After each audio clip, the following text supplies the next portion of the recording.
এখন এই যে ভুয়া মামলা এবং মিথ্যা মামলা হচ্ছে, এটা আমি অস্বীকার করব না। এই মামলাগুলোতে যাদের নাম এসেছে তাদের মধ্যে কারো কারো ক্ষেত্রে হয়রানিমূলক পদক্ষেপ তালিকা প্রস্তুত করে মিথ্যা মামলা প্রত্যাহার করা হবে। সরকারের পক্ষ থেকে মিথ্যা মামলা বন্ধে হুঁশিয়ারি দেয়া হলেও এখনো কি বন্ধ হয়েছে? কারা করছে মিথ্যা মামলা, কারা করছে মামলা কেন্দ্রিক বাণিজ্য? দেখুন সেই অনুসন্ধান। জুলাই আগস্ট বিপ্লবে সাভারে প্রকাশ্য গুলি চালাতে দেখা যায় স্থানীয় আওয়ামী লীগ নেতাদের। তাদের একজন আব্দুল জলিল। আওয়ামী লীগের কর্মী জলিলকে পিস্তল হাতে স্বৈরাচার সরকারের আমলে হরহামেশাই প্রকাশ্য ঘুরে বেড়াতে দেখেছেন সাভারবাসী।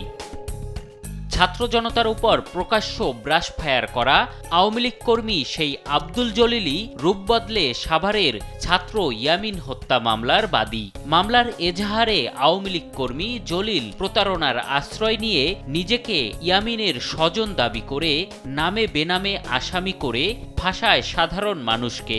যে মামলায় নিজের পরই সাক্ষী রেখেছেন সেলিম মোল্লা নামের একজনকে। তার মুখোমুখি দেশ টিভি টিম। শুধু সাভারবাসী নয়, সেলিম মোল্লাও অবাক জলিল আসামি না হয়ে বাদী হওয়ায়। আগে তো বিপক্ষেই ছিল, আগে তো যে ছাত্রকে বিপক্ষে ছিল এই জলিলে রাজুও যে গোলাগুলি করলো না, মেডিকেলে গুলি করলো, পরে ওর মেডিকেলও ভাঙলো। আদালত থেকে মামলার নথি সংগ্রহ করে দেখা যায় ইতোমধ্যে একজন আসামিকে মামলা থেকে অব্যাহতি দিতে হলফনামা দিয়েছে জলিল।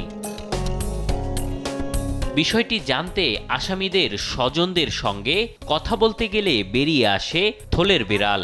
মামলায় ফাঁসিয়ে রীতিমতো চাঁদাবাজি শুরু করেছে জলিল। অব্যাহতি দিতে কারো কাছ থেকে জমি, আবার কারো কাছে টাকা দাবি করছেন তিনি। উনি বলতেছে যে আমার বাসার পাশে যে 1% জায়গা 8-9 বছর ধরে মামলা চলতেছে, ওই জায়গাটা ছেড়ে দেন, মামলা উঠায় নেব। দেশ টিভির উপস্থিতি টের পেয়ে গা ঢাকা দেয় জলিল।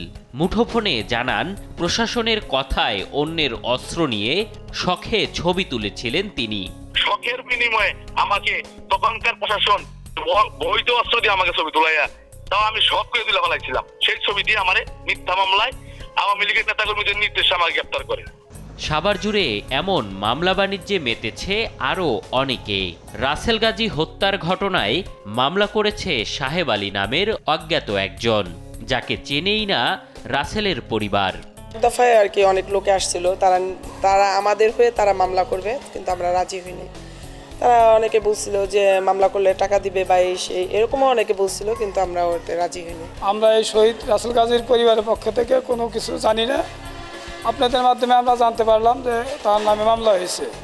যারা দুর্নীতির সাথে জড়িত হয়ে বিভিন্ন লেনদেন বা অন্য কোনো কিছু দাবি করতেছে, আমরা তাদেরও বিরুদ্ধে সরকারিভাবে রাষ্ট্রের কাছে আমরা বিচার চাচ্ছি। প্রলোভনে মামলা দিয়ে বিপাকে অনেক শহীদ পরিবার।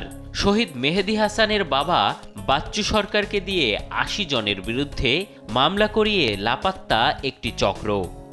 জাহের উনি মামলাটা সাজাইছে, সাজাইয়া মামলাটা দেওয়ার পরে উনি আমার ফোনও ধরে না, আমার লগে এই পর্যন্ত দেখাও করে নাই। আমার যে মামলার কপিটা, আমার নকলটা যে দিব, ওইটাও মারা যায় না।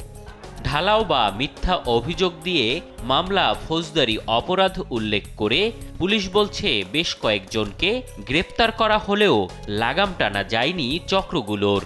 বিশেষ করে চাঞ্চল্যকর মামলাগুলো, সেগুলো নিয়ে বাইরে একটা প্রতারণা করার জন্য, বিভিন্ন লোকজনকে ধোঁকা দিয়ে টাকা পয়সার জন্য এরকম করার চেষ্টা করছে। তবে যেগুলো আমাদের নলেজে আসতেছে সেগুলো আমরা নজরদারিতে রাখতেছি এবং অনেককেই আইনের আওতায় নিয়ে আসতেছি।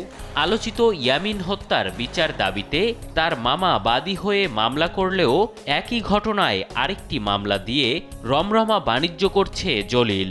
এখন কে এটা মামলা করছে, কেন করলো, তার কোন উদ্দেশ্য করলো, সে মামলায় মানে কি বর্ণনা আনছে, আপনি বর্ণনা ওই মামলার কাগজ আমাকে তো সাভার থানার আইও।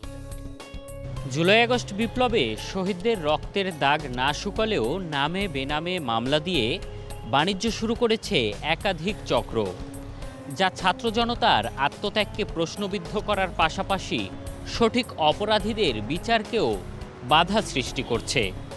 এমনটাই মনে করছেন সংশ্লিষ্টরা। এম এ আজিম, দেশ টিভি, ঢাকা।